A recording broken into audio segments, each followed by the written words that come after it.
Lo habían dejado allí, como basura, colgado boca abajo de un mezquite seco, vendado, con la boca abierta por el calor.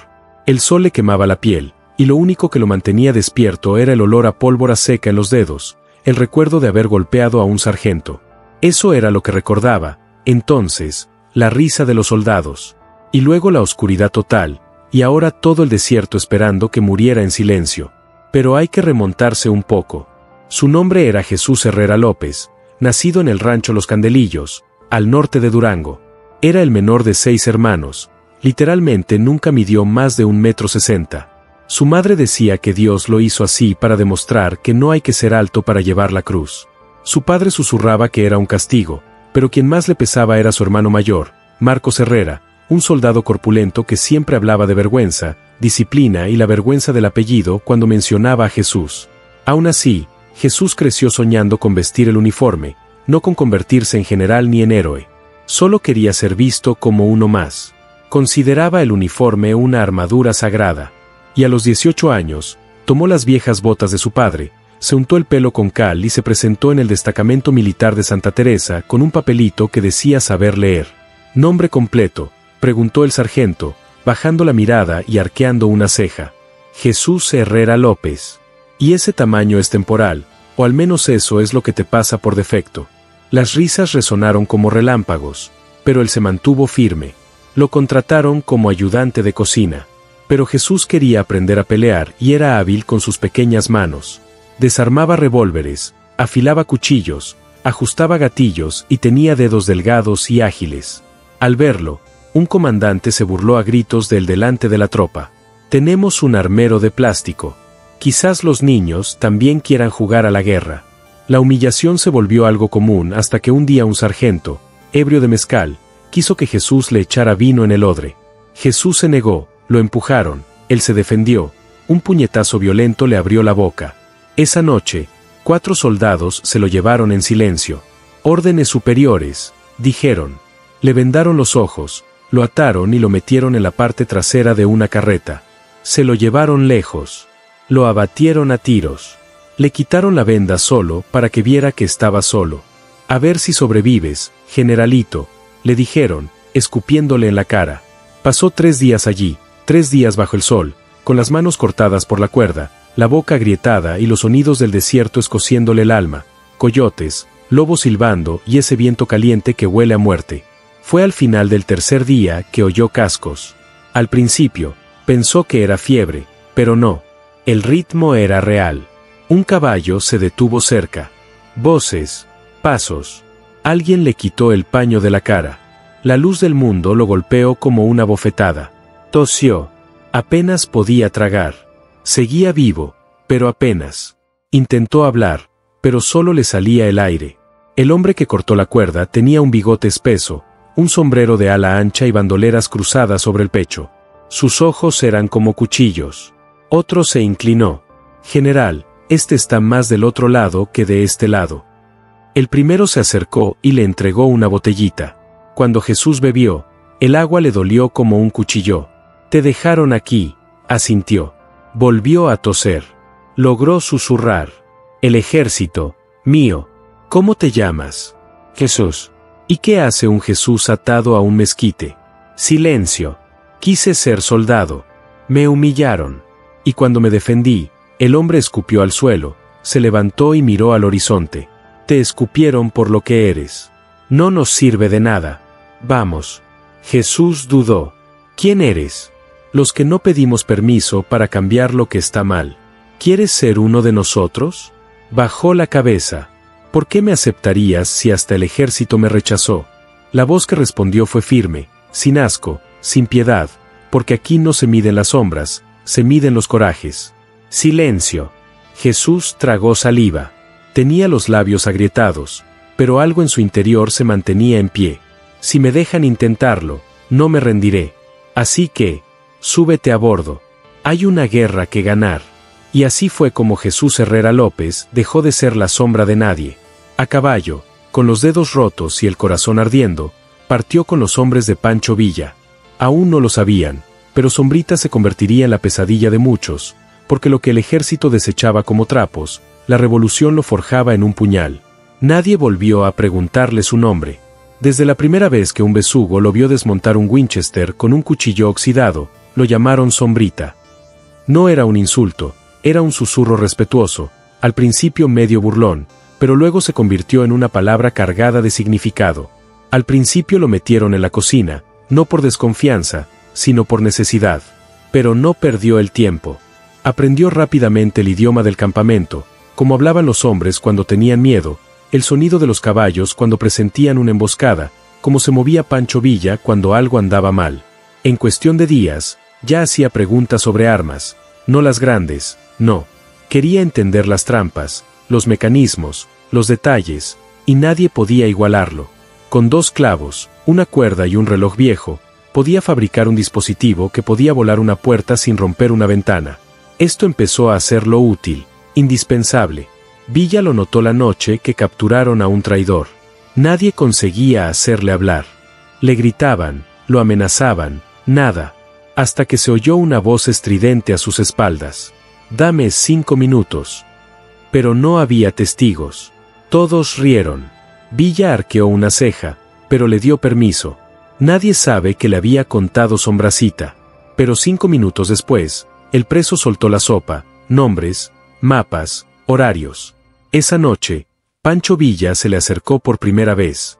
«¿Y qué tienes en mente, enano, pólvora y rabia?» ¿Rabia contra quién? Contra quienes me consideran menos valioso por ocupar tan poco espacio. Villa soltó una carcajada que resonó como un tambor de guerra. Bueno, ahora vas a ocupar espacio con plomo, amigo, así que afila los dientes. Desde entonces, lo trató como a uno más, no como a una mascota, un bufón o un artillero extraño, sino como a una parte de la máquina, un revolucionario. La primera vez que le permitieron planear una operación completa fue en Pueblo Viejo. Un destacamento federal estaba estacionado allí para custodiar las armas.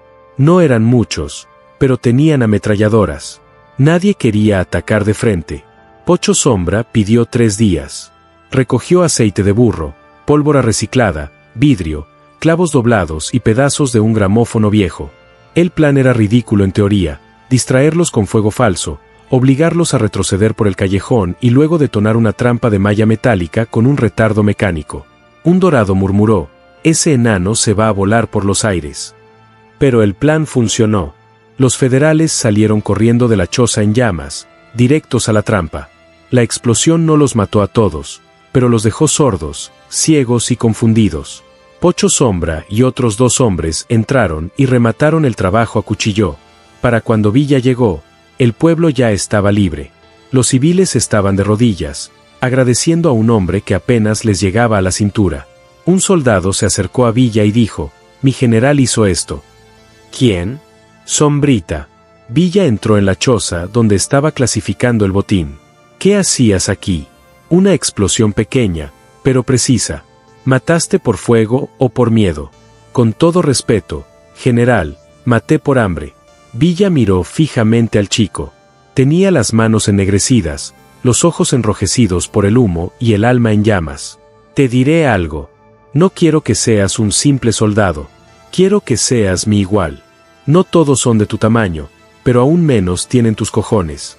Sombra Pequeña no respondió, simplemente asintió. Pero en su interior, algo se rompió, algo se soltó. No durmió esa noche. Miró las estrellas, recordando el día en que lo habían abandonado a su suerte, y más aún, recordando o presintiendo que esta traición no había sido un simple acto de soldado. Un recuerdo comenzó a quemar el rostro de su hermano Marcos, incluso antes de que se uniera al ejército. El anciano le deseó suerte con una extraña sonrisa. Le dio una palmadita en el hombro, pero no lo miró a los ojos. Algo en su interior le decía ahora que esa sonrisa no era de hermano, sino de despedida. Por la mañana, talló su primer símbolo en el mango de su cuchillo, una línea corta y sin adornos, una por cada injusticia que denunciamos. Los hombres vestidos de oro empezaron a notar la diferencia. Ya nadie se reía de su tamaño. Al contrario, algunos lo miraban con miedo, otros con admiración, algunos con celos, pero la pequeña Sombra no buscaba fama, solo quería ser útil. En cada ciudad liberada, pedía 2 cosas: listas de prisioneros y listas de agentes federales que habían actuado de forma sospechosa.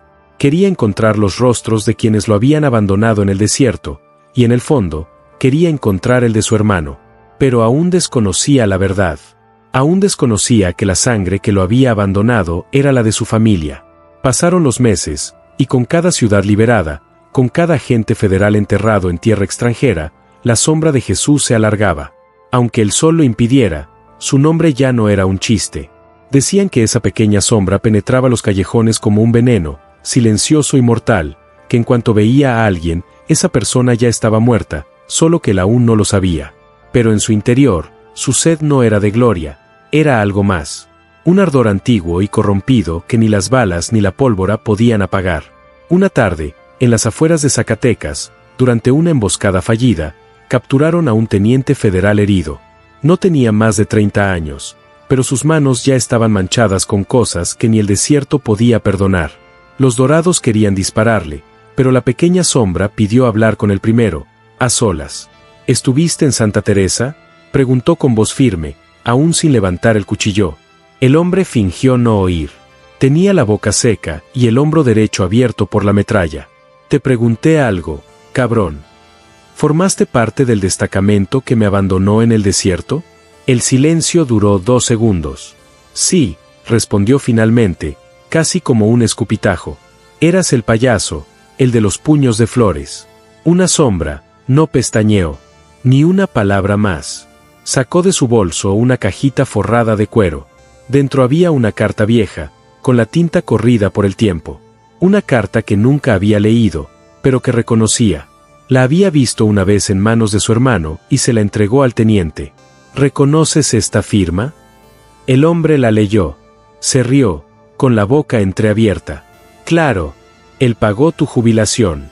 Nos pidió que te rompiéramos el corazón, que no volviéramos nunca. ¿Quién? Marcos Herrera, tu hermano mayor, ¿verdad? ¡Qué hijo de puta! Jesús no dijo nada, se levantó, guardó la carta, no sacó el cuchillo, no gritó, solo se quedó mirando fijamente el suelo como si el suelo le hablara. ¿No me vas a matar?, preguntó el teniente con una media sonrisa cínica. No, no mereces mi cuchillo. Ya pagaste con tus entrañas. Salió de la cabaña sin mirar atrás. Villa lo esperaba afuera, apoyado en una roca, con una botella en la mano.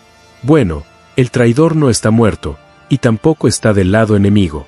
Villa bebió, no hizo más preguntas, solo lo miró con esa mirada que lo decía todo. Entendió, pero no intervino.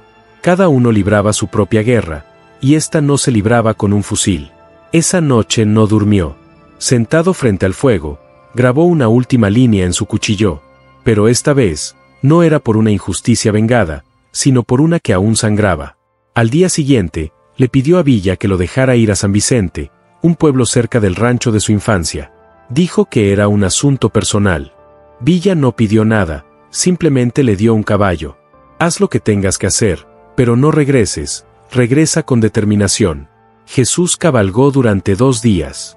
Llegó al amanecer, con la cara cubierta con un paño y su mirada, tan negra como la noche sin estrellas. Nadie lo reconoció de inmediato. Su madre ya había muerto, su padre enfermo. El rancho Los Candelillos era ahora una tierra olvidada. Pero Marcos seguía viviendo allí, gordo, jubilado, con medallas falsas colgando en un viejo baúl. Jesús entró al rancho como un fantasma. Cuando Marcos lo vio, derramó su café, palideció e intentó sonreír. Hermano Jesús, mira. ¡Qué sorpresa! No vine a abrazarme. ¿Qué traes, chaval? Eso fue hace años. Jesús tiró la carta sobre la mesa. Silencio. Así querías verme. Atado, escupido, enterrado. Era por tu bien. Por el mío. No ibas a durar. El ejército te iba a devorar. Quería que volvieras humillado, pero vivo, para que entendieras tu lugar. Jesús tiró la silla al suelo. No quisiste protegerme. Quisiste ocultarme. Te daba vergüenza, y eso es imperdonable. Marcos intentó. Arriba. Jesús sacó el cuchillo, pero no se movió. No vine a matarte. Vine a dejarte algo. De su bolsillo.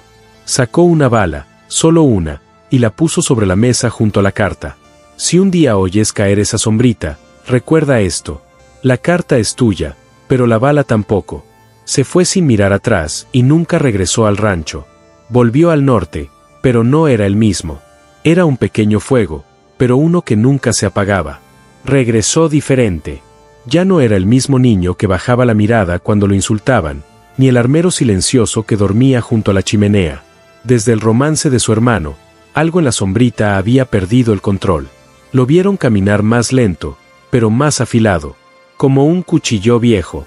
No brillaba, pero cortaba mejor. Ya no hablaba por hablar. Y cuando hablaba, todos escuchaban. Una tarde, llegó un mensaje desesperado.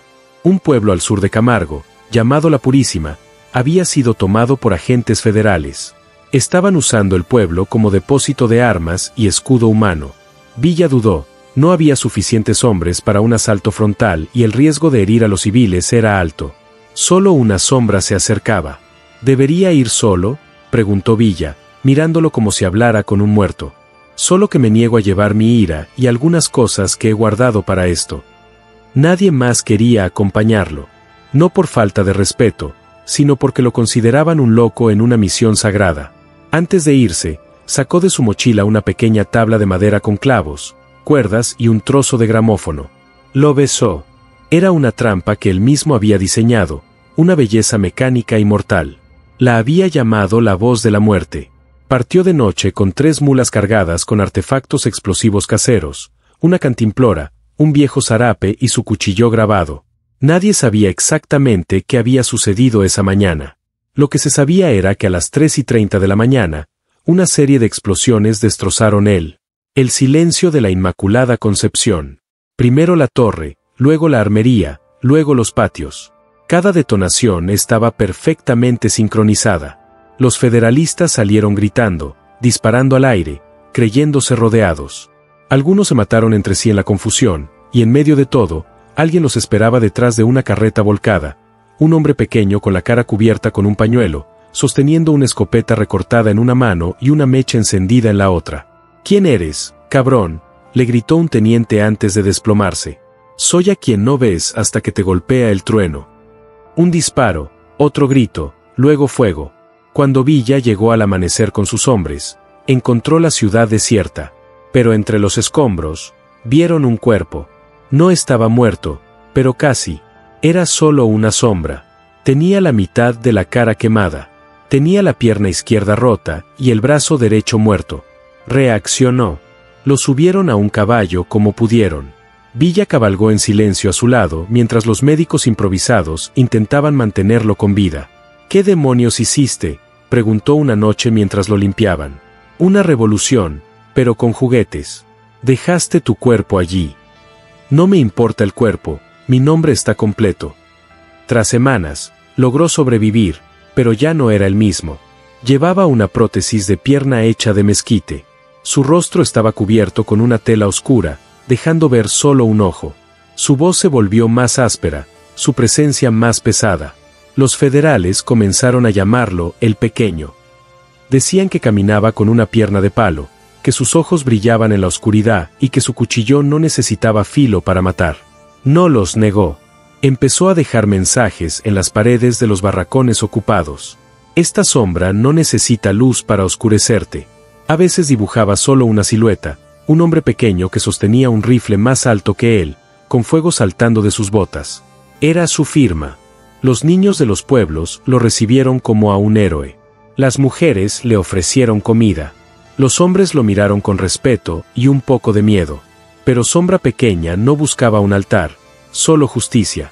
Su cuchillo ya tenía más de 40 marcas grabadas, una por cada pueblo salvado, una por cada mentira quemada, uno por cada gran sombra que intentó pisotearlo.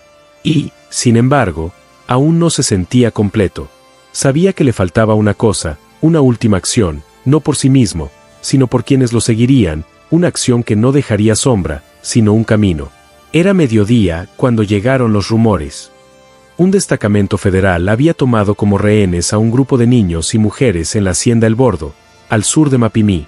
No buscaban información, solo represalias. Gritaban que querían ver la cara del enano que había volado a media compañía.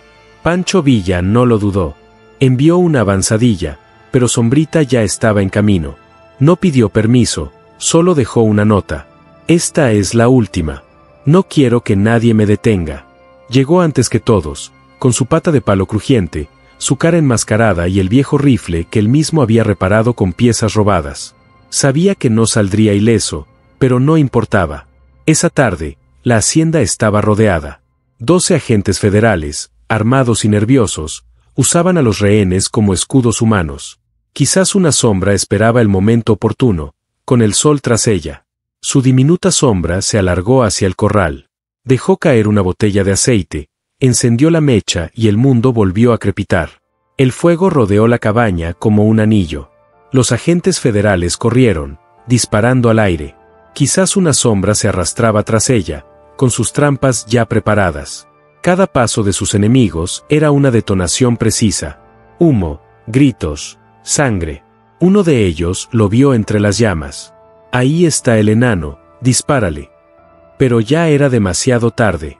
La bala que le dio en el pecho no le impidió lanzar la última granada. El rancho se vació de enemigos en pocos minutos. Cuando llegaron los dorados, encontraron a los rehenes llorando, vivos, a la sombra, tendidos en el suelo, con la espalda contra un tronco humeante, y una niña pequeña aferrada a su brazo.